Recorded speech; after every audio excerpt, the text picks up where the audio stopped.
దొంగే దొంగ దొంగ అన్నట్టు 5 సంవత్సరాలు రాష్ట్రం మీద పడి అడ్డగోలుగా లక్షల కోట్ల రూపాయలు దోచుకుని జగన్మోహన్ రెడ్డి వాళ్ళ ప్రెస్ మీట్ పెట్టి పత్తితి కబుర్లు చెప్తా ఉన్నాడు.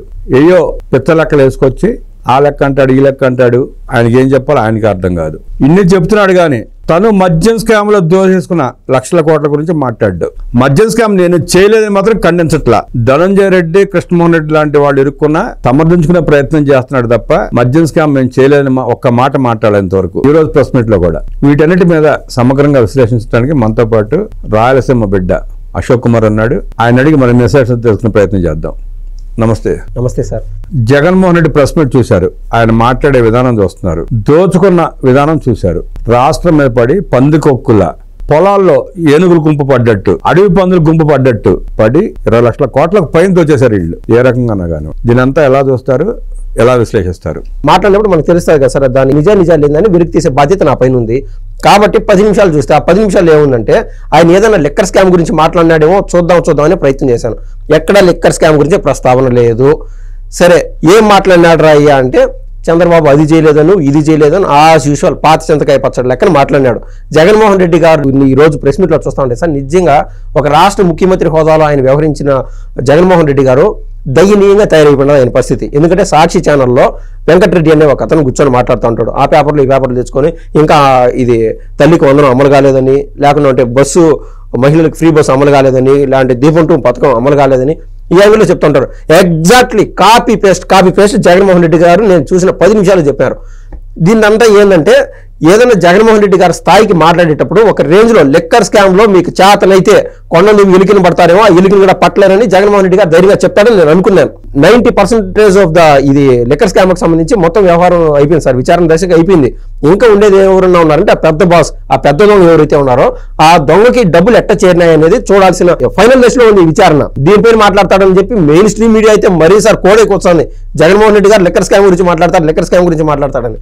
కానీ జగన్మోహన్ రెడ్డి గారు ఈ విధంగా మాట్లాడతారని నేను ముందుగానే ఊహించాను. సహజ నైజం సార్, మసిపూసి మారేడుకాయ చేయడం వాళ్ళ సహజ నైజం. మేకపోతు గాంభీర్యం నటిస్తూ లిక్కర్ స్కామ్లో అడ్డంగా బుక్ అయిన జగన్మోహన్ రెడ్డి అరెస్ట్ తందాగా వస్తుంది తప్పదన్న పరిస్థితిలో ఈరోజు ప్రెస్ మీట్ పెట్టి బింకాలు పలుకుతూ ఇంకా ప్రభుత్వాన్ని పలచన చేసి నేను ఉన్నాను అని ప్రజలకు గుర్తు చేసే రకంగా ఉంది press meet. Arrest Jaganmohan Reddy arrest Jaganmohan రెడ్డితో ఆగుతుందా, తన ఇంటిల్లి బాధగా చుట్టుకుంటుందా అన్నది ఇంకా 2 రోజులు 3 రోజులు తెలిసిపోతుంది. ఈ పరిస్థితిలో జగన్మోహన్ రెడ్డి ప్రెస్ మీట్లో మాట్లాడుతున్నప్పుడు ఆయన కళల్లో బెరుకు భయం స్పష్టంగా కనపడతా ఉంది. దీన్ని ఎలా చూస్తారు? ఆయన వీడియో రికార్డ్ చేసేటప్పుడు that's a recorded video just like this sir. వాస్తవంగా కూడా అదేం లైవ్ ప్రెస్ మీట్ కాదు. ఆయన 1 గంటన్నర నుంచి కుస్తీ బట్టి ఆల్రెడీ వీడియో చేసినారు. ఆ ఎడిటర్ల స్పీడ్ మీద ఏడ కట్లు ఉన్నాయో, ఏడ తడబడినాడో ఎన్ని కొట్టేసి మరి నీట్గా ఇప్పుడు లైవ్గా వదిలినారు. కావాలంటే అక్కడ ఏదైనా సరే పలానా ఆంధ్రజ్యోతి అనో, పలానా ఈటీవీ 2 అనో, పలానా టీవీ అనో, లేకుంటే పలానా న్యూస్ పేపర్కి సంబంధించి సూర్య పేపర్ అనో, లేకుంటే అంటే ఆంధ్రప్రభ అనో, చైతన్య రథం అనో, ఏ పేపర్లో కూడా అక్కడికి వచ్చే దాఖలా లేవు. అదే బాబు గారి ప్రెస్ మీట్ కానీ నారా లోకేష్ గారి ప్రెస్ మీట్ చూడండి, ధైర్యంగా సాక్షి ఎక్కడ పద్ద ఈ చేసి క్వశ్చన్ అడగను బా నారా లోకేష్ గారు సాక్షిని పిలిచి మరి క్వశ్చన్ అడుగుతాడు. వాళ్ళకన్నా అడిగితే వాళ్ళు ఏమడుగుతారో, సార్ మీరు ఇప్పుడు ఈ రాష్ట్రంలో ఉద్యోగాలు వస్తున్నాయి, ఉద్యోగాలు వచ్చాయని చెప్తున్నారు, ఉద్యోగాలు ఎక్కడ వచ్చాయని సార్ అని అడుగుతాడు సాక్షి అతను.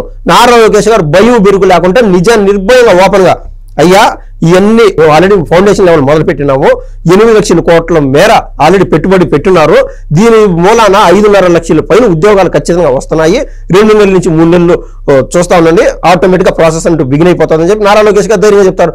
నిజం చెప్పేవాడికి ఎటు సందర్భంలో భయం ఉన్నది సార్. కానీ జగన్మోహన్ రెడ్డి గారు ఈ యొక్క రికార్డెడ్ ప్రెస్ మీట్ లో పూర్తి స్థాయి భయం కనబరుస్తున్నాడు. కానీ ముళ్ళుతోనే తీయాలన్నట్టు ఈ వ్యవహారం పెద్ద సార్ ఆశమాసేది కాదు. స్వాతంత్రం ఏర్పడినప్పటి నుంచి ఈ లిక్కర్ దందాలో ఎప్పుడు మన దేశం ఎప్పుడు చూడనంత అంత దందా ఇది. దేశం కాదు ప్రపంచం చూడాల. ప్రపంచంలో జరిగిన అతి పెద్ద ఘోరణ స్కామ్ ఇది. అది ఎటువంటి స్కామ్ సార్? ఒకటి ఎవరికైనా సార్ ఇప్పుడు రెంటల్కి ఇస్తారు కదా, ప్రభుత్వం దగ్గర మేము ఇక్కడ మద్యం దుకాణం నడుపుకుంటామని చెప్పి రెంటల్ తీసుకుంటారు. ఆ రెంటల్ని ప్రభుత్వం ఎంత చేస్తుందంటే 30,000 అని మామూలుగా పేపర్ పైన ఉంటుంది, కానీ ప్రభుత్వం లక్షగా రాస్తుంది. ఈ 70,000 వీళ్ళు వచ్చి ₹1,00,000 ప్రభుత్వం ఖాతాలో వేస్తే వాళ్ళ మీద ఆ 70,000 ప్రభుత్వం కొట్టేస్తుంది. అంటే రెంటల్ మొదలు ప్రతి డిజిటల్ మొదలు వీళ్ళు మళ్ళీ దాన్ని 190 కోట్ల మేర రసీదులు దొరికినాయి, బంగారు రూపంలో మార్చిన దాన్ని.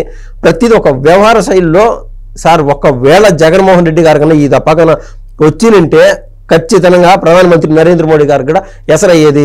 బిజినెస్ మ్యాన్ అనే సినిమా ఉంది సార్ టాలీవుడ్ లో, మహేష్ బాబు హీరో. దాంట్లో ఎగ్జాక్ట్ అదే రేంజ్ లో చేస్తున్నాడు. ఒక సినిమా లెవెల్లో జగన్మోహన్ రెడ్డి గారు చేశారంటే ఒక్కొక్క రాష్ట్రాన్ని, ఒరిస్సాలో ఈ రేషన్ మాఫియా బియ్యానికి సంబంధించి సార్ ఒరిస్సాను ఆల్రెడీ కర్షిపూర్తి చేశాడు. వెస్ట్ బెంగాల్ ప్రతి చోట లింకులు. ఈ ఒక్క తప్పగా జగన్మోహన్ రెడ్డి గారు కన్నా వచ్చినంటే ప్రపంచ స్థాయిలో ఇండియా అనేది అంత అవినీతి పరంగా పలసనైపోయేది సార్ వాస్తవంగా. అక్కడ జగన్మోహన్ రెడ్డిని ప్రధానమంత్రిని చేయటానికి అమెరికా బేస్డ్ గా ఒక స్కెచ్ గీశారని, జగన్మోహన్ రెడ్డిని అక్కడ ప్రధానమంత్రిని చేస్తే ప్రపంచంలో మనకి ఎదురున్నదనే ఉద్దేశంతో ఒక భారీ ప్రణాళిక రచించారని, అందుకే జగన్మోహన్ రెడ్డి ఇక్కడ లక్షల కోట్లు దోచుకోవడానికి, వాళ్ళు ఇంకా లక్షల కోట్లు ఫండింగ్ చేయడానికి కూడా ఒక ప్రణాళిక సిద్ధమైందని, ప్రధాని నరేంద్ర మోదీ గారు ఈసారితో ఆఖరిసారిగా ప్రైమ్ మినిస్టర్ చేస్తారు, తర్వాత ప్రైమ్ మినిస్టర్ అయ్యే అవకాశం లేదు కాబట్టి దేశంలో ఉన్న కొంతమంది ఎంపీలని కొన్ని పార్టీలను కొనుక్కుని ప్రధానమంత్రి అవడానికి పెద్ద స్కెచ్ చేశారని తెలుస్తా ఉంది. దాన్ని ఎట్లా చూస్తారు? మీరు చెప్తాను అక్షర సత్యం సార్. అంటే అది కలగానో ఊహాపూరితంగానో అనుకుంటే అది తప్పే. ఎందుకంటే బీజేపీ కేవలం 2 ఎంపీలు ఉన్నారు 1982-83 సమయంలో. ఇప్పుడేమైంది, the strongest party in the India అయిపోయింది బీజేపీ పార్టీ. ఇప్పుడు జగన్మోహన్ రెడ్డి గారి వ్యవహార శైలి చూస్తే మనకు ఇక్కడ 25 మంది ఎంపీలు ఆంధ్ర రాష్ట్రానికి సంబంధించి. సరే 23, 24 గెలుస్తాము అనే ధీమా జగన్మోహన్ రెడ్డి గారి దగ్గర ఉంది. వాళ్ళు అనుకునేట్టు వాళ్ళ క్యాలిక్యులేషన్ లో ప్రతి చోట, ప్రతి నియోజకవర్గం, ప్రతి సర్పంచ్ అంటే పంచాయతీ స్థాయిలో కూడా ఇంత అవినీతి చేశారంటే ఒక్క ఎంపీ కూడా వేరే పార్టీకి రాకూడదని చెప్పి జగన్మోహన్ రెడ్డి గారు కంకణం కట్టుకున్నారు. అదేవిధంగా ఎమ్మెల్యేలు కూడా తయారవుతారు. ఆయన బ్రహ్మ ఏం పడినాడంటే ఇటు కేసీఆర్ గారు కూడా జగన్మోహన్ రెడ్డి గారు లాగానే అప్పుడు 119 సీట్లు వాళ్ళకుంటే 100 సీట్లు వాళ్ళు గెలుస్తారు ఎమ్మెల్యే టికెట్లు. సో 17 సీట్లు కేసీఆర్కి వస్తాయి. 25 + 17 కలిపితే దాదాపు 42. ఈ 42 పక్కన పెడితే ఒరిస్సాలో ఆల్రెడీ జగన్మోహన్ రెడ్డి గారి కాంటాక్ట్స్ ఉన్నాయి, వెస్ట్ బెంగాల్లో కాంటాక్ట్స్ ఉన్నాయి. ప్రతి రాష్ట్రంలో బీభత్సమైన కాంటాక్ట్. దేశ స్థాయిలో చక్రంది బాబు గారిని అభివృద్ధి పరంగానో లేకుండా అంటే మంచి గురించో మనం బాబు గారిని చూస్తాం. అన్అఫిషియల్ నియంతగా తయారైనాడు జగన్మోహన్ రెడ్డి. ప్రతి రాష్ట్రంలో ఎంపీలతో కాంటాక్ట్. ఆ ఎంపీలు కాంటాక్ట్ ఎన్నికవుతారు సార్? ఇప్పుడు అధినేత చంద్రబాబు గారు ఓకరు అనుకోండి, బాబు గారు ఇక్కడ పోటీ చేసే వాళ్ళకి ఎందుకు ఇస్తారు ఫండ్స్? వాళ్ళ కష్టం వాళ్ళు పడాలా, లేకుండా అంటే ఆ ఫండ్స్ వాళ్ళు పెట్టుకొని గెలిపోవటంలో వాళ్ళు కృషి చేస్తారు. కానీ జగన్మోహన్ రెడ్డి వేల కోట్లు, లక్షల కోట్లు దండుకొని అన్ని రాష్ట్రాలకు ఫండింగ్ చేసి ఈ మద్య మాఫియా లేకుండా అంటే రేషన్ మాఫియా అనేది మనం మర్చిపోయినాం. ఇవాళ 9 కొద్ది వేరే టిటాటి వస్తూనే ఉంటాయి. సో వేల కోట్లు డంప్ చేసి ప్రతి ఎంపీకి డబ్బులు పంపించి 42 ఎంపీలు మనం చెప్పాం సార్. ఓవరాల్ గా 100 ఎంపీలు మన సౌత్ ఇండియాలో జగన్మోహన్ రెడ్డి గారికి కాంటాక్ట్ లో ఉండేవాళ్ళు. ఆడ 545లో 272, 274 గ్రౌండ్ ఫిగర్. ఎందుకు కావాల్సింది 172 ఎంపీలు. జగన్మోహన్ రెడ్డి గారికి 5 సంవత్సరాల కన్నా అవకాశం కన్నా ఇచ్చింటే ఖచ్చితంగా ప్రధానమంత్రి అయ్యాలని ఖచ్చితంగా అవకాశం ఉండేదే. మీరు చెప్పినట్టు దీంట్లో ఒకటున్నా సార్, దొంగ అన్నట్లు మీరు అన్నారు కదా. జిందాల్ కేసు ఏదైతే చూసామో, ఒక మహిళను తెచ్చి టార్చర్ పెట్టి ఆవిడ ఏ రోజు ఆంధ్ర రాష్ట్రంలో అడుగుపెట్టిన దాఖలాలే లేవు.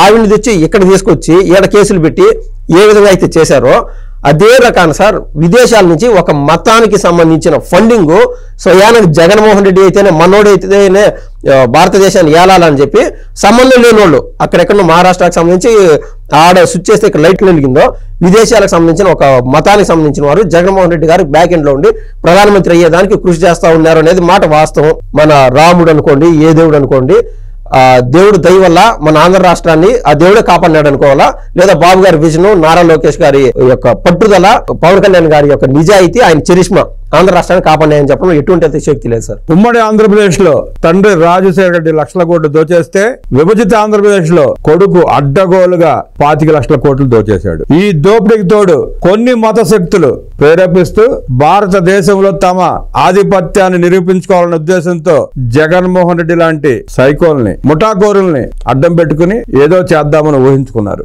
మీ పప్పులు ఉడకో, భారతదేశం ఒక్కటవుతుంది, మిమ్మల్ని తరిమి కొడుతుంది. జగన్మోహన్ రెడ్డి చేసిన పాపాలకే ప్రాయశ్చిత్తం లేదు, శిక్ష అనుభవించి తీరాల్సిందే. ఆ భయంతోనే బెంకాలు పోతూ ఇంకా ప్రజలను మభ్యపెట్టే ప్రయత్నం చేస్తున్నాడు అంటూ విశ్లేషించిన అశోక్ కుమార్కి అభినందనలు తెలియజేస్తూ నమస్కారం.